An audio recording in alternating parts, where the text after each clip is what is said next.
ಈಗ ನಮಸ್ಕಾರಕ್ಕೆ ಯಾವ ಯಾವ ಭಾಷೆಯಲ್ಲಿ ಏನೇನ್ ಹೇಳ್ತಾರೆ ಕಲಿಯೋಣ.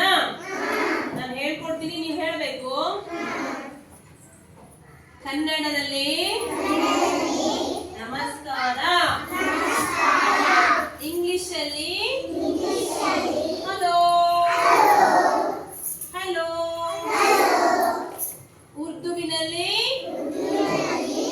ಆದಾಬ್, ಆದಾಬ್, ತಮಿಳಿನಲ್ಲಿ ವಣಕ್ಕಂ, ತಮಿಳಿನಲ್ಲಿ ವಣಕ್ಕಂ, ಹಿಂದಿಯಲ್ಲಿ ನಮಸ್ತೆ,